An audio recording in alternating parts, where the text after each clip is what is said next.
Saudação internauta, mais um vídeo aqui. Hoje estaremos comentando sobre o texto de Marcos, capítulo 16, versículo 15, que talvez você já deve ter visto alguns vídeos aí circulando pelas redes sociais, que diz esses vídeos, esses comentários, esses professores dizem que a melhor tradução que você tem ali para o texto de Marcos é exatamente indo pregar o evangelho, né, e não ide. Você já deve ter visto, você já está acostumado com o texto grego, contexto em português, melhor dizendo, que fala ide por todo mundo e pregar o evangelho, tá? Então, qual seria a verdade sobre isso?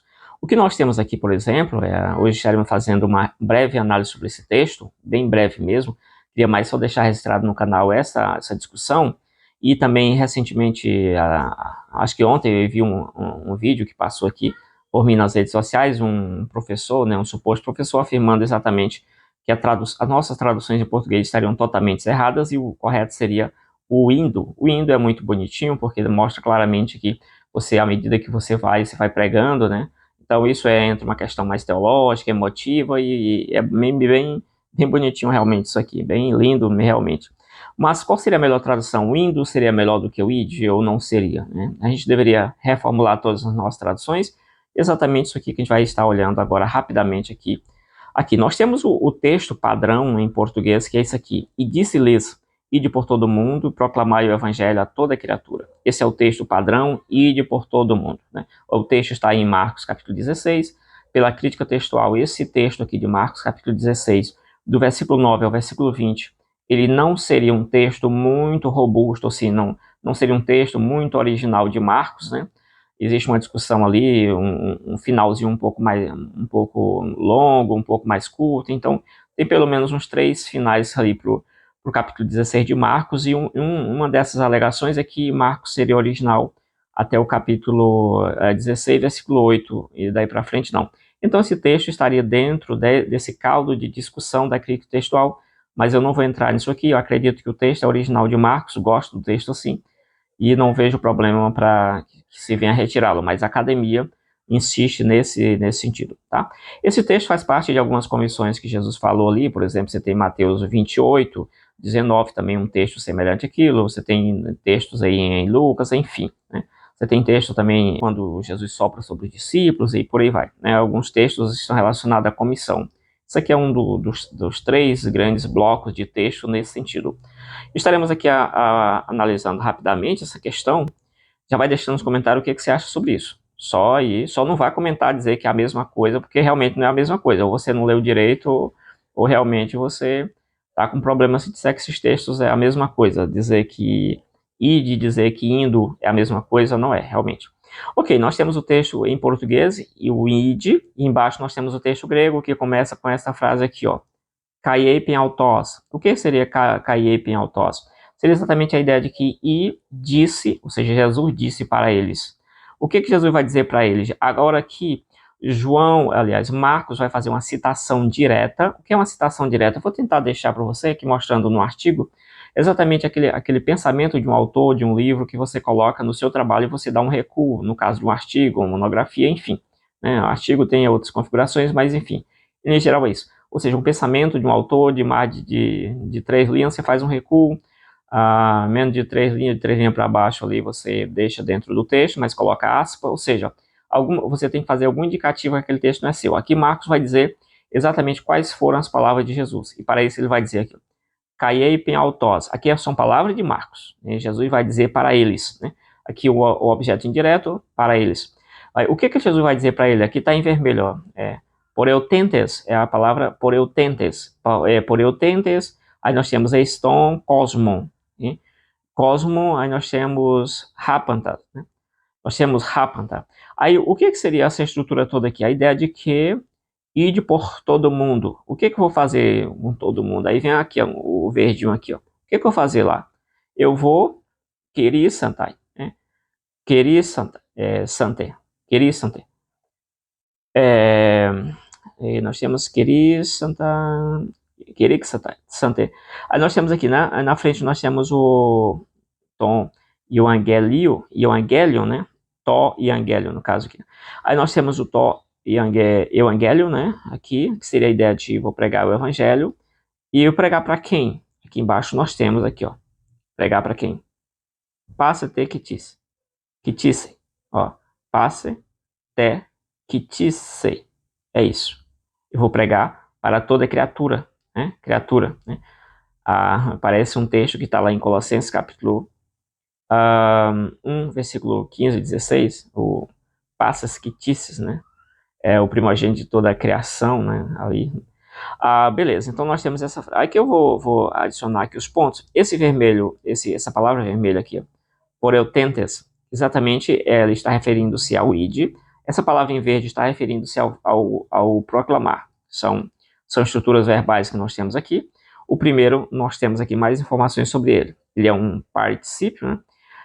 Então ele é um particípio auristo, passivo. Ele vem do verbo porelmai, né? O verbo porelmai, que é um verbo na forma passiva, forma natural passiva.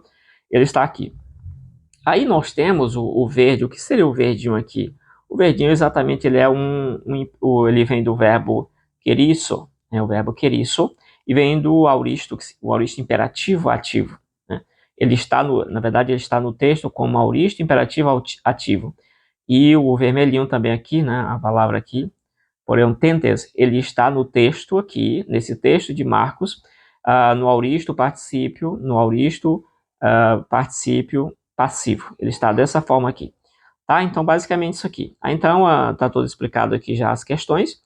E vem aquela ideia. Tá, mas qual seria a melhor tradução?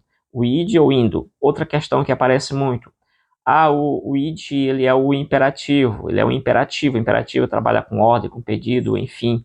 Mas nesses casos aqui que trabalham em relação a Deus, quando Deus fala, quando Jesus fala, geralmente se trabalha muito aqui a questão do imperativo no sentido de ordem, né? Principalmente quando não está relacionado ao Pai, né? Ninguém vai mandar no Deus Pai, por exemplo. Beleza, aqui nós temos isso aqui. Então o id, ele vai ser colocado aqui para as pessoas, diz assim, o id ele é o imperativo, você tem que ir realmente. Quando você olha no texto aqui que eu coloquei, o id não é imperativo. O id é um particípio auristo, que é bem diferente, né? Agora, qual que é o imperativo aqui? O imperativo é exatamente o verdinho aqui, o verbo proclamar. Então, proclamar que é a ordem, proclamar. E o id já não é necessariamente o imperativo. Mas a gente vai avançar um pouquinho mais sobre isso. Com certeza, essa hora já tem gente brigando aí nos comentários, hein? Mas a gente vai avançar um pouquinho mais sobre isso. Aí nós temos tudo isso aqui. Quando você vai, por exemplo, para a discussão acadêmica, você tem o Wallace nas páginas lá pela página 640, 642, ele vai colocar isso aqui como um particípio de circunstância atendente, ou seja, esse particípio em vermelhinho aqui, ó, esse id vai estar trabalhando não sozinho, ele vai estar trabalhando para o verbo principal. Nessa circunstância aqui, ele vai estar apontando aqui, trabalhando para ele, ou seja, você tem que ir para poder proclamar. É basicamente isso aqui. Aí, você tem essa ideia como um particípio de circunstância atendente, o Wallace coloca. Claro que outros autores discordam do Wallace nesse sentido. Outros autores indicam que esse particípio, né, esse particípio aqui, ele tem a função, como o particípio tem a função, e aqui você está diante de uma ideia de emoção. O que tem de emoção aqui? Quando você lê esse texto, ide por todo mundo, você já se coloca, o particípio te atrai para aquela função. O particípio te atrai para aquele movimento ali, né? Para aquela ideia do verbo principal, ele te puxa. Então, você se sente já dentro daquela questão e você tem que cumprir aquela ordem. Você não vê isso aqui como outro cumprindo, mas você já se coloca. Então, participe nesse sentido. Além daquilo que o Wallace coloca de apontar para o verbo principal, trabalhar na circunstância do verbo principal, né? Você tem que ir para pregar. Outros autores entendem que aqui, como você tem um particípio que está dentro de contexto assim, emotivo, de qualquer coisa relacionada a isso, né? Aí você tem esse particípio chamando, te colocando dentro da ação. E nesse sentido, esse particípio estaria apontando, serve como background, né? Ou seja, ele é como se fosse essa paisagem aqui, ó, atrás de mim aqui. Então, o particípio ele não é tão importante aqui, mas ele serve como background, né? Essa parte, estrutura de trás, né? E ele serve também para apontar para o verbo principal. Então, nesse sentido aqui, ele está dizendo, olhe para o verbo principal. A ideia aqui principal é que você deve pregar, né? Então, basicamente isso aqui. Acho que já expliquei essa parte, agora eu vou mostrar aqui vou estar mostrando nos slides posteriores. Eu peguei toda a estrutura, onde você tem esse verbo aqui dessa forma, o particípio id dessa forma, com qualquer outro verbo que esteja no no auristo e no auristo imperativo, né? Então, qualquer verbo que esteja junto com este particípio, vou estar mostrando para você aqui, para ver como que os tradutores colocaram aqui, traduziram na verdade, né? Vamos lá. Esses dois aqui que você observa, todos os dois estão no auristo, né? Observe aqui, ó. Esse aqui está no auristo, tanto o pregai quanto o id estão no auristo. A gente poderia pensar o auristo, né? E quando você trabalha com esses particípios, às vezes ele tem uma ideia de trabalhar com a ação anterior ao verbo, se é o presente ali, também ele tem essa ideia, na verdade, né? O presente. Ele tem várias funções do particípio, mas aqui a gente vai estar um uso especial do particípio, que é inicialmente o de circunstância atendente, e também nessa discórdia, também citando outros autores nesse sentido aí. Beleza, então eu vou estar mostrando onde ocorre exatamente essa mesma estrutura, o id, dessa forma, com qualquer outro verbo no imperativo que ele esteja no auristo. E aqui a gente vai agora começar.